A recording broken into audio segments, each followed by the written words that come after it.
오늘 우리에게 주신 하나님의 말씀은 갈라디아서 6장 2절 말씀입니다. 갈라디아서 6장 2절 말씀을 우리 한 절 말씀이니까 함께 마음을 합하여서 합독하도록 하겠습니다. 시작.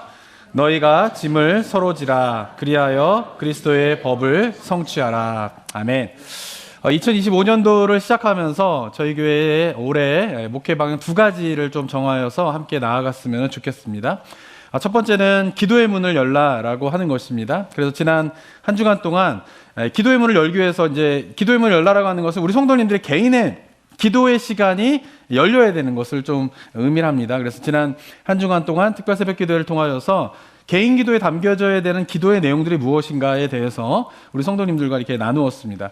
혹시 새벽 기도회를 이렇게 온라인으로라도 잘 이렇게 듣지 못하신 분이 계시면은 유튜브에 가시면은 한 주간 설교 이렇게 설교만 요약을 해서 개인 기도라고 하는 걸로 이렇게 따로 이렇게 카테고리가 정해져 있으니까 한번 들으시면서 개인 기도의 시간에 어떤 기도를 어떻게 채워야 되는가에 대해서 우리 성도님들이 좀 들으셨으면 좋겠습니다. 중요한 거는 뭐냐면 우리 성도님들이 듣기만 하고 끝나면은 기도의 문은 열리지 않습니다. 우리 성도님들이 직접 기도의 시간을 가지셔야 돼요. 그래서 어제도 제가 새벽 기도회 때 도전했던 것처럼 우리 성도님들이 하루에 한 30분 정도를 말씀을 묵상하고 기도하는 시간으로 한 3개월 정도를 꾸준히 한번 노력해 보시기 바랍니다. 왜냐하면은 이 전문가들의 말에 의하면 새로운 습관을 우리가 기르기 위해서는 90일 정도의 시간이 필요하다라고 합니다. 근데 이제 90일 동안에 새로운 습관을 갖기 위해서는 굉장히 많은 에너지를 투여해야지만이 이제 그런 습관을 이제 갖게 되는 거죠. 근데 그 시간은 굉장히 힘들어요. 그런데 그것이 습관이 되고 나면은 그다음부터는 그렇게 큰 에너지가 들지 않아도 그 습관대로 우리가 좀 생활하게 되는 일들이 이제 벌어지게 된다라고 전문가들이 이야기를 합니다. 저는 기도 생활도 좀 마찬가지인 것 같아요. 기도도 어떻게 되냐면은 습관이 돼야 돼요, 습관. 습관적인 것과 습관은 굉장히 다른 겁니다. 아시겠죠? 습관은 뭐냐면은 삶의 일부가 되는 거예요. 기도는 뭐냐면은 삶의 일부가 돼야 돼요. 습관적으로 기도하는 건 아니지만은 기도가 뭐야? 삶의 습관이 돼야 돼요. 그래서 이런 것들을 이제 갖추기 위해서는 한 90일 정도는 좀 에너지를 투자해가지고 좀 노력을 해야 되고 그러면서 그것이 삶의 습관이 되게 되면은 삶의 일부가 되게 되면은 그다음부터는 기도하는데 그렇게 큰 에너지가 들지 않으면서 기도를 하게 될 것입니다. 한 해 동안 꼭 우리 성도님들이 기도의 문이 열리게 되는 은혜가 있게 되기를 주님의 이름으로 축원합니다.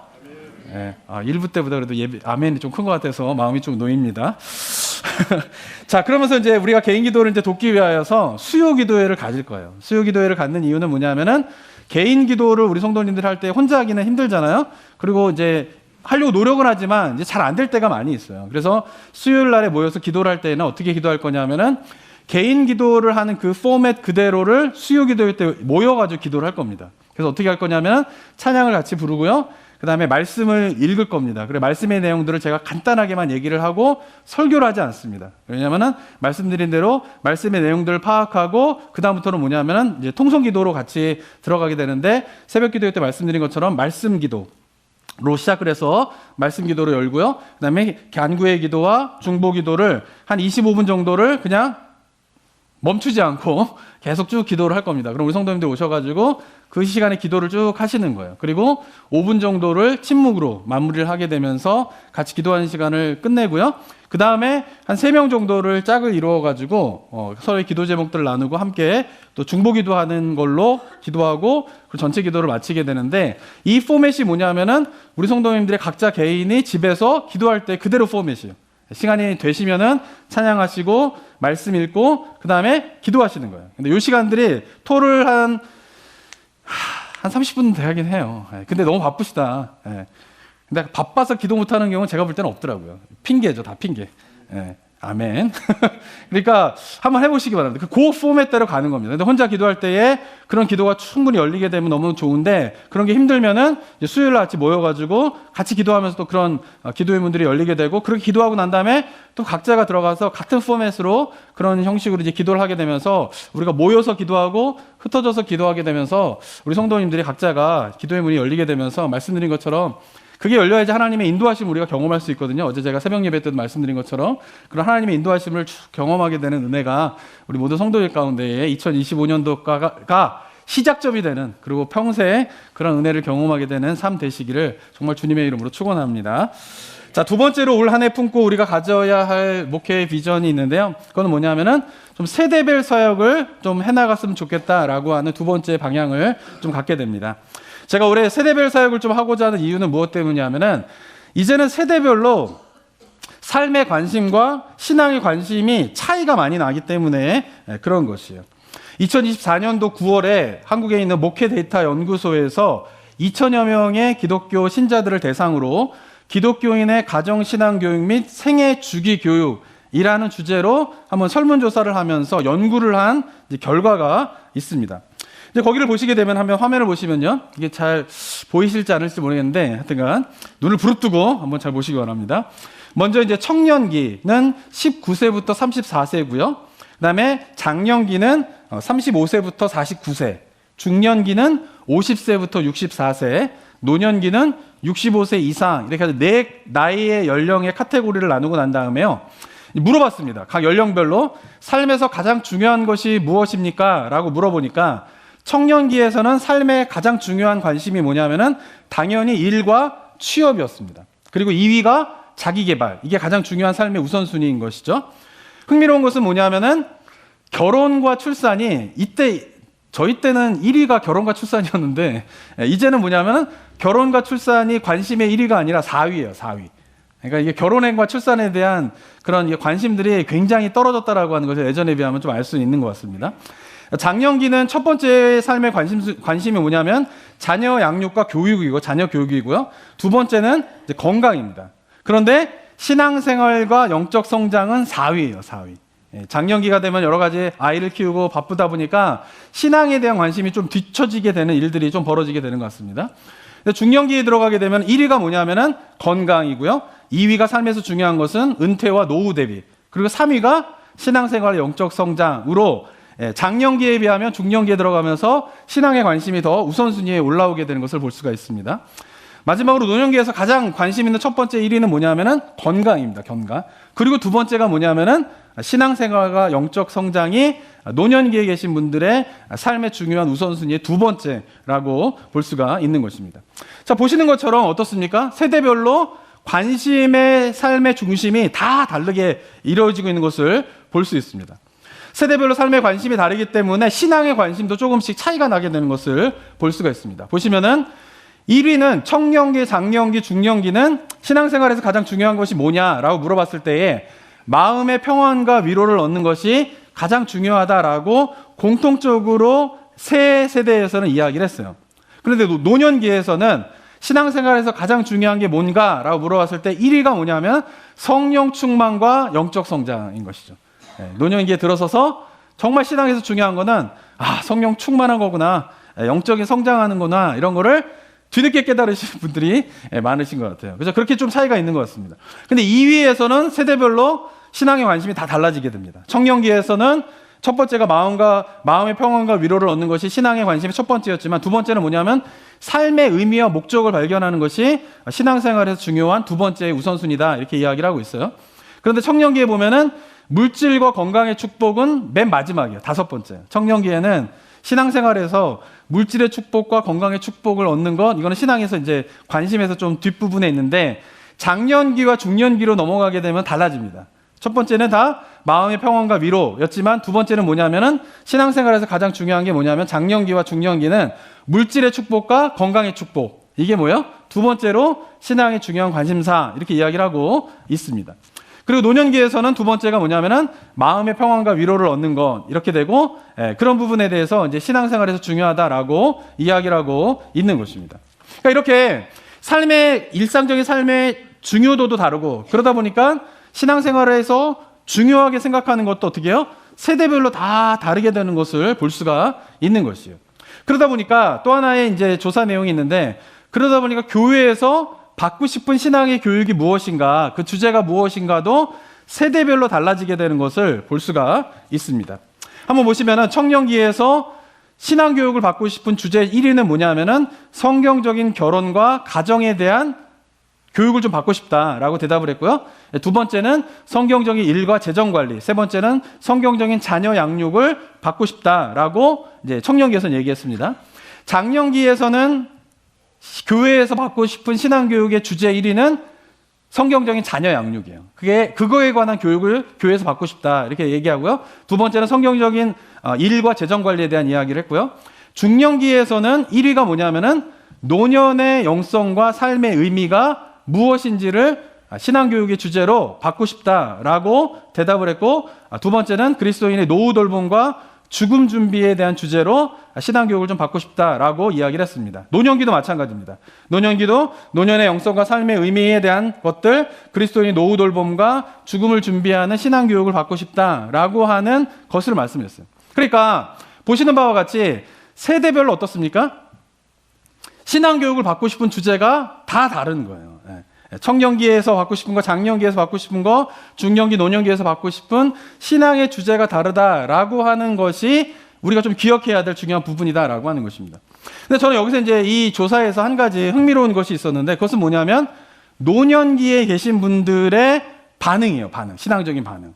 먼저 노년부에 계신 분들이 예전과 달리 손자, 손녀들에게 신앙적인 영향을 미치는 비중이 굉장히 커지고 있습니다. 왜냐하면 한국도 그렇고 미국도 그렇고, 뭐 제가 보니까 여기 계신 분들도 보면은 은퇴하셨는데 노시는 분들이 없어요. 다 애들 라이드 해드리고 젊을 때 라이드 하던 거 나이 들어서 또 손자 손녀 라이드하고 돌보고 막 이런 일을 하는데, 한국도 마찬가지예요. 왜냐하면 맞벌이 부부가 많다 보니까 손자 손녀들 아이들을 누가 많이 돌보냐면은 할아버지 할머니들이 돌보는 일들이 많이 늘어나게 된 거예요.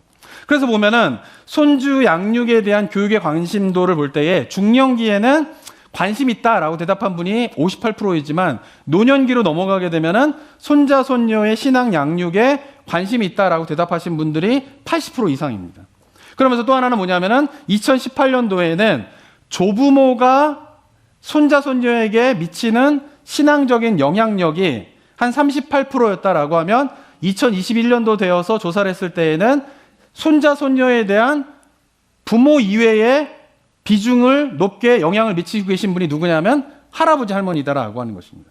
근데 이 부분이 좀 의미가 있는 것인데, 왜냐하면 우리가 신앙교육을 하게 되면 보통 아이들의 신앙교육은 부모들이 해야 된다라고 하는 것이 그동안의 생각인데, 이제는 뭐냐면 아이들의 신앙교육에 큰 영향을 미치는 또 하나의 그룹이 뭐냐면 조부모님들이 그 영향을 미친다라고 하는 것이에요.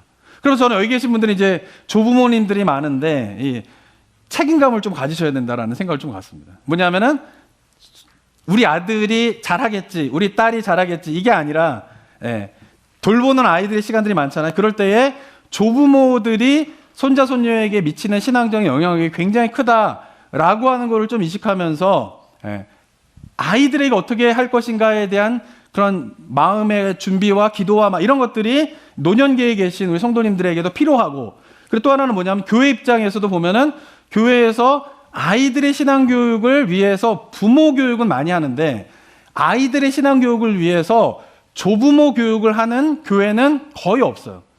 근데 세대가 어떻게 되냐면 이제는 아이들의 신앙교육을 위해서는 부모 교육뿐만 아니라 조부모들이 어떻게 손자 손녀들을 돌볼 것인가에 대한 그러한 신앙교육도 교육부서에서 필요하다라고 하는 것이 이런 이제 조사를 통하여서 우리가 좀 파악할 수 있는 그런 내용이라고 볼 수가 있습니다.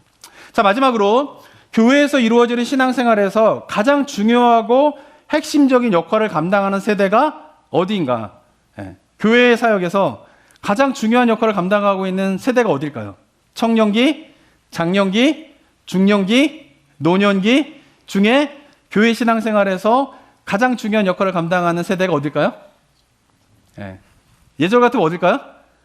장년기, 중년기, 여기가 굉장히 중요한 역할을 하지만 조사를 해보면 지금은 이제 뭐냐면 노년기예요, 노년기. 이게 잘 보이실지 모르겠는데 보면은 평소 11조를 드리는 비율, 청년기 42%, 장년기 45%, 중년기 63%, 노년기는 75%입니다. 매일 기도의 생활, 청년기 17%만 매일 기도의 생활하고요. 장년기 26%, 중년기 46%, 노년기에 56%가 매일 기도 생활을 한다. 교회 내 정기적인 봉사, 노년기가 제일 높습니다. 42%. 정기적인 소그룹 참여도 노년기가 가장 높습니다. 52%. 사회 문제에 대한 관심도 노년기가 가장 높습니다. 88%. 전반적인 신앙생활에 대한 만족도 가장 높은 것도 어디예요? 노년기가 가장 신앙에 대한 만족도가 91%로 가장 높은 거예요.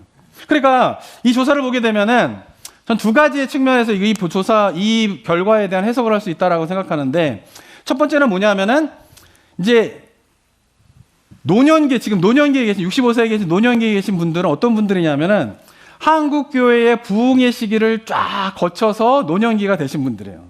그러다 보니까 이 조사를 부정적인 관점에서 해석을 본다라고 하면은 그렇게 한국교회에서 부흥기를 거치면서 많은 은혜를 받았던 노년기에 계신 분들보다 청년기라든가 장년기에 계신 중년기에 계신 분들은 그런 은혜와 도전을 덜 받은 세대이기 때문에 노년기에 계신 분들이 다른 세대보다 전반적인 신앙에 대한 열심과 교회의 신앙에 대한 핵심적인 역할을 감당하고 있다라고 볼 수가 있는 거죠. 근데 긍정적인 측면으로 한번 말해볼 수 있는, 생각해 볼 수 있는 거는 뭐냐면은 지금의 노년기, 은퇴를 하셔가지고 노년기를 겪고 있는 분들과 예전에 은퇴를 하셔서 노년기를 겪고 계신 분들의 환경이 굉장히 달라지게 되었다는 거예요. 왜냐하면 이제는 어떻습니까? 100세 시대잖아요. 은퇴하고도 30년을 더 사셔야 돼요. 그죠? 예전에는 그렇지 않았단 말이에요. 제가 어렸을 때에도 할아버지 할머니 막 교회에서 할아버지 할머니 뭐 장로님, 권사님, 집사님 막 이렇게 따라다니고 되게 연세가 많이 드셨다 이렇게 생각했었는데 지금 생각해 보면은 그분들이 다 60대거든요. 지금은 어때요? 6대에 계신 분들한테 할아버지 할머니 누가 그러면 어떠세요? 기분 나쁘시죠? 그죠? 예. 이게 60대 되신 분들 70대 초반만 되셔도 누가 와가지고 아유 할아버지 할머니 그러면은 이게 기분 나빠한다고요. 왜냐하면은 예전에 60대 70대와 지금의 60대 70대는 신체적인 건강도 차이가 굉장히 많이 있고 경제적인 환경이라든가 여러 가지 환경들이 굉장히 차이가 있었기 때문에 예전에 노년기에 은퇴를 하시고 난 다음에 교회에서 미치고 있는 어떤 영향력과 지금 노년기에 계신 분들이 교회에서 미치고 있는 영향력이 굉장히 다르다라고 하는 것입니다. 오히려 은퇴를 하시고 난 다음에 노년기에 접어드신 분들이 신체적으로도 육체적으로도 예전보다 건강하시고 그다음에 경제적인 환경적인 여러 가지 것들이 여유가 있게 되면서 오히려 은퇴를 하시고 난 다음에 그 노년기 때에 그동안의 새로운 신앙의 열정들을 불태울 수 있는 새로운 세대가 바로 노년기가 되었다라고 하는 것에 대해서 교회가 좀 주목해야 될 필요가 있다라고 볼 수가 있는 것입니다. 자, 어쨌든 이런 조사를 보시면서 우리가 생각해 봐야 할 건 뭐냐면은 세대별로 관심도 다르고 그렇기 때문에 신앙에 도움을 받고자 하는 교회에서 주고자 하는 교육들도 이렇게 차이가 있기 때문에 그래서 제가 올해 목회 방향을 뭐냐면 기도의 문을 열라라고 하는 하나와 또 하나는 뭐냐면 바로 세대별로 사역을 일어나게 되는 것을 좀 목표로 삼게 된 것입니다. 이렇게 세대가 다 어우러져서 예배를 드리고 있지만은 신앙교육과 활동은 세대별로 필요한 것이 맞추어져서 일어나지 않으면은 교회마다 어떤 일이 벌어지게 되냐면 어떤 세대에 편중하게 되고 그럼에 따라 어떤 세대는 소외를 받게 되는 일들이 일어나게 되는 것이에요. 특별히 이민교회의 저희 교회뿐만 아니라 이 주변에 있는 뭐 아예 대형 교회는 뭐 말고요. 어떻게 중간 정도 되는 중형 정도 되는 교회들이 보면은 거의 중심 세대가 60대.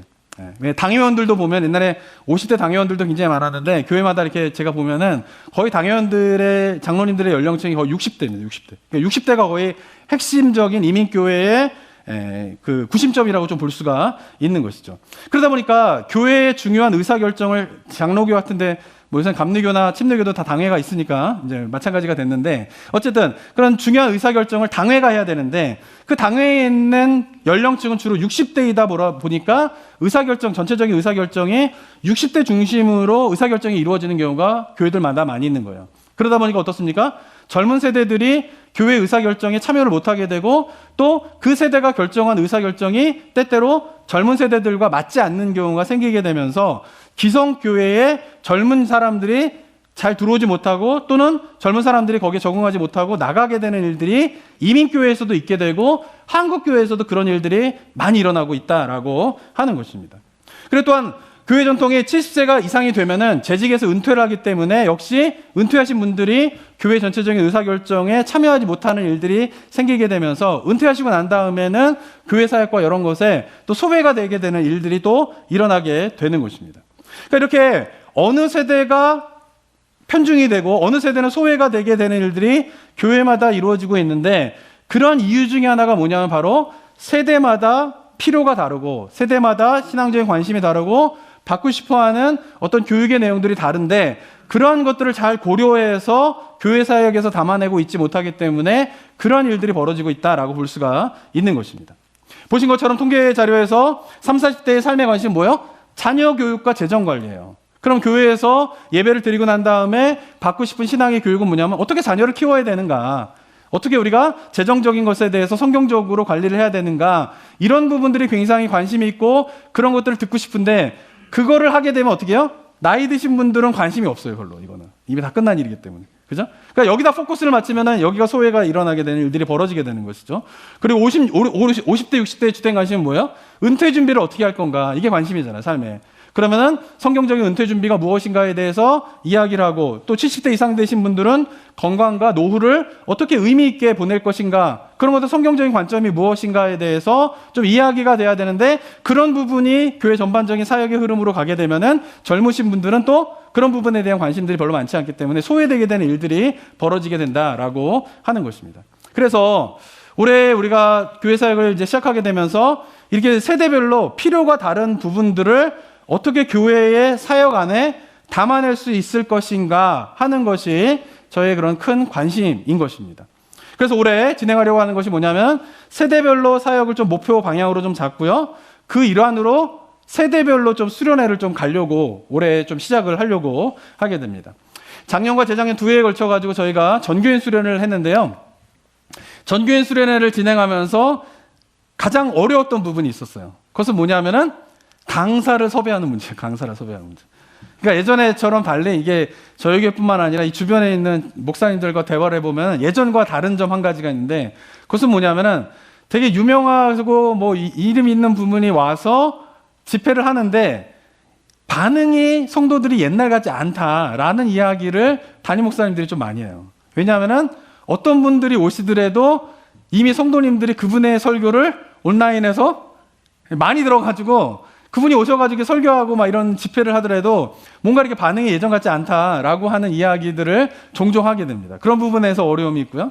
또 하나는 뭐냐면은 전 세대가 모여서 전교인 수련을 하려고 했더니 세대별로 모든 세대를 아우를 수 있는 강사분을 찾기가 너무 힘들어요. 예, 연세가 많으신 분들의 초점을 맞춰서 강사를 섭외하면은 젊으신 분들한테 좀 초점이 안 맞게 되고, 좀 젊으신 분들의 초점을 맞춰가지고 이제 강사를 섭외하게 되면은 나이 드신 분들이 또 안 맞게 되는 거를 종종 보게 되는 거죠. 그래서 모든 세대를 아우를 수 있는 이러한 강사분을 찾는 게 굉장히 어려워졌다라고 하는 생각을 많이 하게 됩니다. 근데 제가 대학생이 될 때만 해도 좀 그런 부분들이 많이 없었거든요. 이제 교회 보게 되면 저도 뭐 중학교, 고등학교 이럴 때 보면은 부흥회 쫓아다닐 때 보면은 막 어른들 부흥회 가서 막 은혜 받고 그랬거든요. 그때 당시에는 막 10대부터 60대까지 뭐 다 부흥회에 참여해가지고 이제 목사님이 설교하고 그러면 다 은혜 받고 막 이랬는데, 이러한 것들이 점점 교회에서 좀 힘들어지지 않았나라는 생각을 좀 해보게 되는 것이죠. 그러면서 이 강사를 섭외하는 것이 굉장히 어려운 일들이 되었습니다. 그래서 올해는 이제 세대별로 좀 수련회를 좀 진행을 하고요. 세대별로 뭐냐면 각자의 그런 영적인 필요들이 다른데 그러한 영적인 다른 필요들을 세대별로 수련회를 통하여서 좀 담아내는 일들을 좀 하려고 하는 것입니다. 그러면서 각 세대별로 필요한 영적인 필요들을 교회 사역 전체에 어떻게 담아낼 수 있는가에 대한 그러한 논의들과 좀 생각들이 좀 그런 것들이 나누어지고 모아지게 되는 그런 일들이 올 한 해간의 가운데에 있었으면 좋겠습니다. 자, 그런데 중요한 것은 뭐냐면은 이렇게 세대별로 필요한 사역들을 기획하고 진행을 하는 것을 누가 해주는 게 아니라 각 세대에 계신 분들이 자발적으로 이런 부분들을 감당해야 되는 게 세대별 사역의 궁극적인 목표입니다.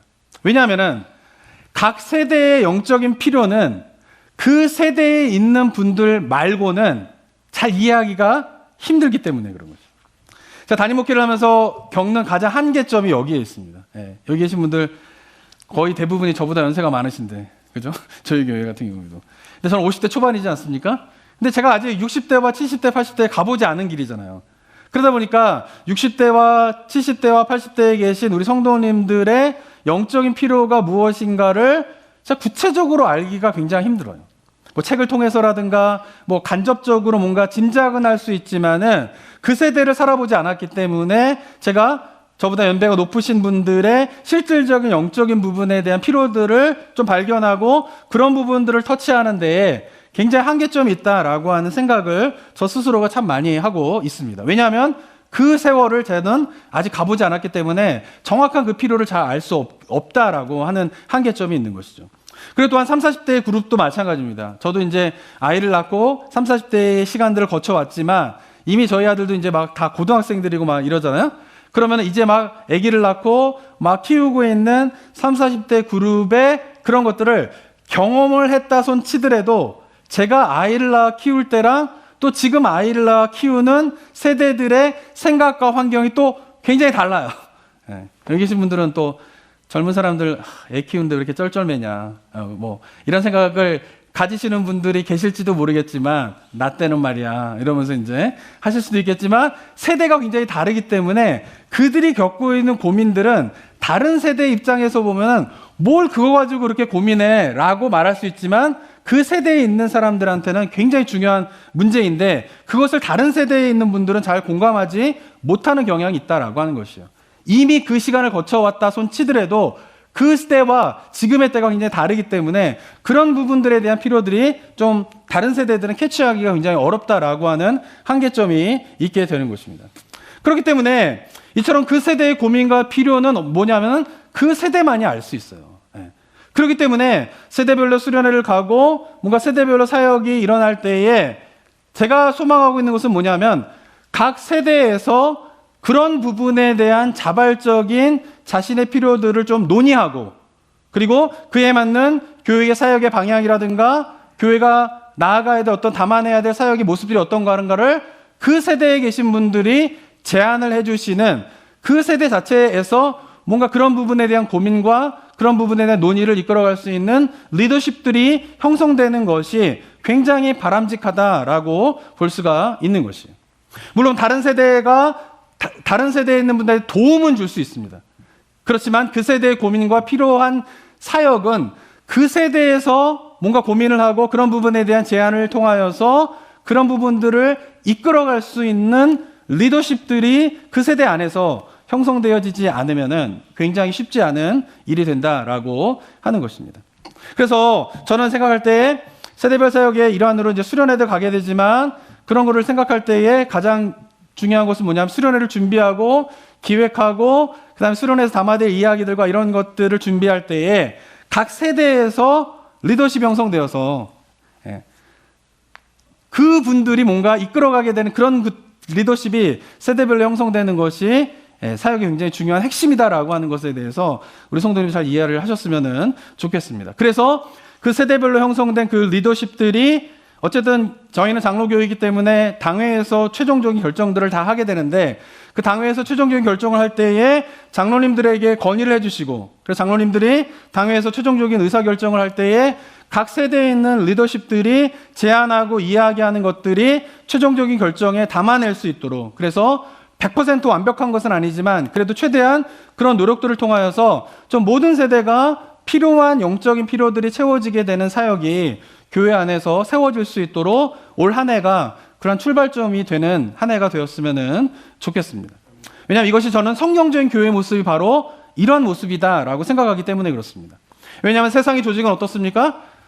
리더 한 사람과 몇 명의 리더 그룹들이 조직을 다 이끌어가게 됩니다. 뭔가 이렇게 계층적인 구조, 하이라키한 그런 계층적인 구조 속에서 이뤄가는 것이 세상 조직의 특징이지만 교회는 그래서는 안 되는 거예요.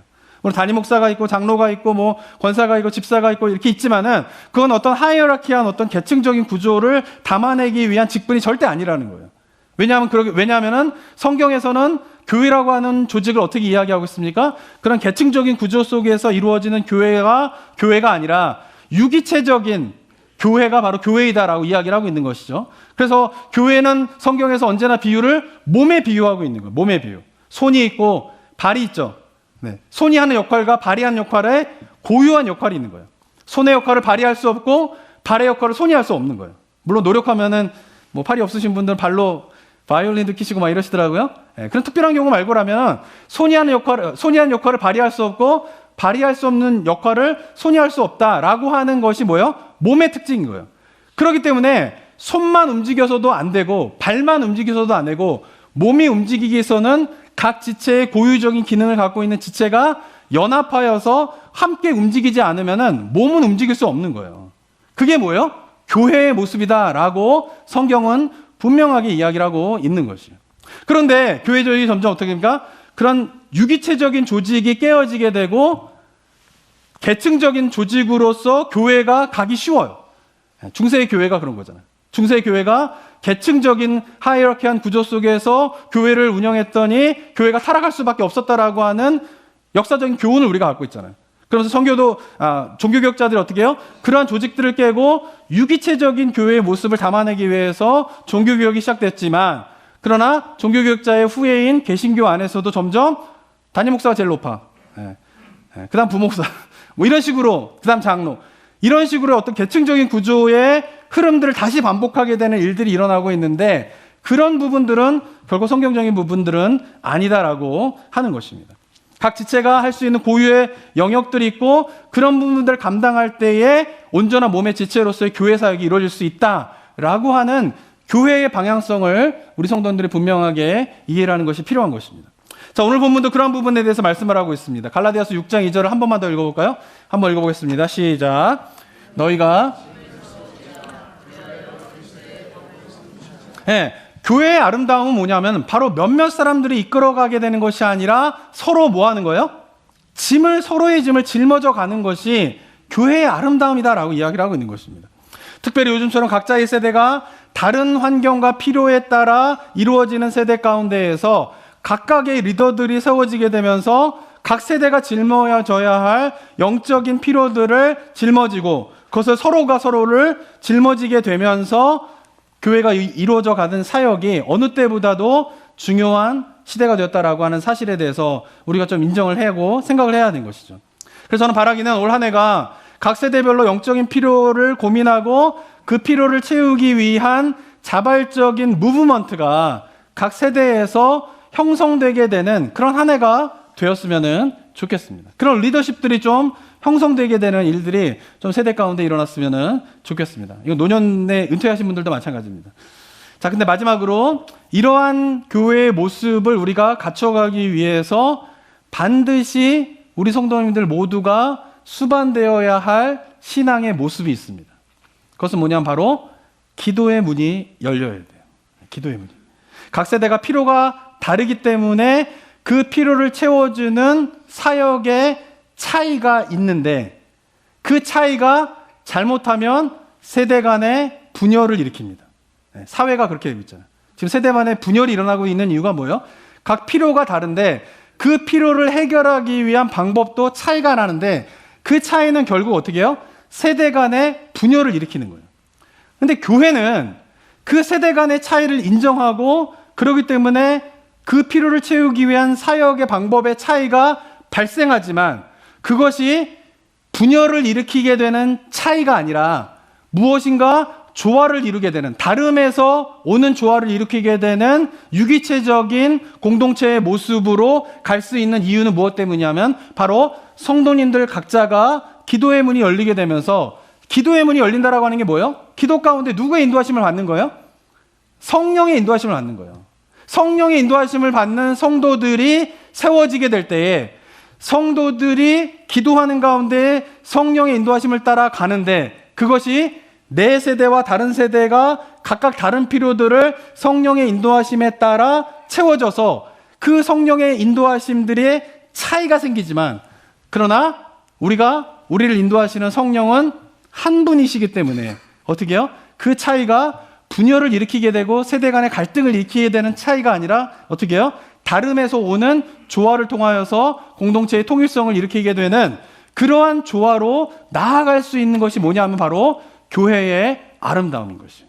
다른데 차이가 있는데 그게 분열이 일어나는 것이 아니라 하나로 어우러지게 되면서 조화를 이루게 되는 것이 가능한 이유는 뭐냐면은 성도님들 각자가 인도하심을 받는 성령이 한 분이시기 때문에 그런 거예요. 우리가 예배드리는 하나님이 한 분이시기 때문에 그래요. 우리를 구원하신 예수 그리스도가 구원자이가 한 분이시기 때문에 교회는 다르지만 그것이 차이와 분열을 일으키는 것이 아니라 조화를 일으키게 되는 유기체적인 공동체로 나아갈 수 있는 것이 바로 성경에서 이야기하는 교회의 아름다움이고, 그것이 세상에서는 이룰 수 없는 교회의 신비이다라고 하는 것을 우리 성도님들이 깨닫게 되는 은혜가 올 한 해간에 있게 되기를 주님의 이름으로 축원합니다. 사랑하는 성도 여러분, 기도의 문이 열려야 됩니다. 한번 신앙의 목표를 가지고 우리 성도님들이 한번 매달려 보시기 바랍니다. 그리고 기도의 문이 열리는 가운데 성령의 인도하심을 따라 우리 성도님들이 각 세대별로 따라가는데 그것이 성령의 사역에 차이가 있지만 그러나 그것이 조화를 이루게 되면서 유기체적인 교회의 아름다움들이 시작되게 되는 은혜가 올 한 해 가운데 있게 되기를 주님의 이름으로 축원합니다. 이를 위해서 함께 기도하는 우리 성도님들 되셨으면 좋겠습니다. 자, 기도하겠습니다. 사랑과 은혜가 충만하신 하나님 아버지, 은혜 감사드립니다. 우리를 주의 자녀로 부르시고 예수 그리스도의 이름으로 기도할 때에 그 기도 가운데에 일하시겠다고 약속하신 하나님의 약속의 말씀을 붙잡고 우리 성도님들이 은밀한 가운데 개인적인 기도의 시간으로 나아가게 됩니다. 주님, 기도의 문이 열리게 되는 은혜 있을 수 있도록 인도하여 주시고 하나님의 임재를 경험하게 되는 축복이 있을 수 있도록 인도하여 주시고 성령의 인도하심을 따라 우리가 살아가게 되는 그 복된 삶이 우리 성도님들의 삶의 모습 되게 하여 주시옵소서.